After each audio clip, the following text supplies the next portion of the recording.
Looking for a strong payroll report. I think the labour market is basically chugging along. It's tight. We're not adding a lot of new jobs. The labour market, our view is slowing, it's weakening. If the economy and the labour market do start to weaken in a meaningful way, it would accelerate the thinking at the Fed. If we just see similar softening in the labour market over the next couple of months, then I think the Fed will be ready to cut come May. This is Bloomberg Surveillance with Jonathan Farrell, Lisa Abramowitz, and Anne-Marie Hordern. It is Payrolls Friday, heading towards a fourth week of gains in the equity market. Live from New York City this morning. Good morning, good morning. For our audience worldwide, this is Bloomberg Surveillance alongside Lisa Abramowitz together with Anne-Marie Hordern. I'm Jonathan Farrell. Your equity market positive on the S&P by 0.5%. Only one name matters this morning. It's Meta, otherwise known as Facebook, up in the pre-market by almost 17%. We're talking about a $1 trillion name here, trading like a penny stock. The Southside reaction, Bramo.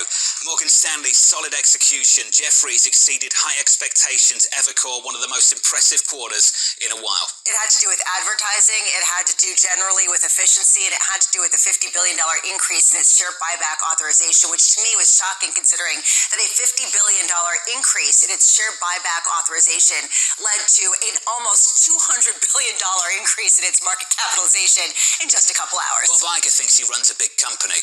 We're talking about a Walt Disney added in the pre-market, Lisa. This is huge. And it really raises this question of, okay, you've got a company that reported free cash flow of $43 billion. You have an increase in advertising. Are they just consolidating advertising share? Are they growing in the AI space? Or is it just that the expectations were so low and the efficiencies gotten to a place where suddenly people can buy into this name? Now compare that to Apple. Let's talk about Apple. In the pre-market looking like this, we're down here by almost 3%. The Southside reaction to this name, very, very different. Vital Knowledge, the release is just okay. Kbank, expectations need to move lower. Yet again, the disappointment here, Anne-Marie, China. Which is a completely different story from Meta. Meta did so well when it came to advertising in China, really all those ad dollars coming up. When it comes to Apple, 13% decline in China. And my question is, how long will we see this weakness coming out of China for Apple? And what does it mean for their growth going forward? Lisa, down 13%.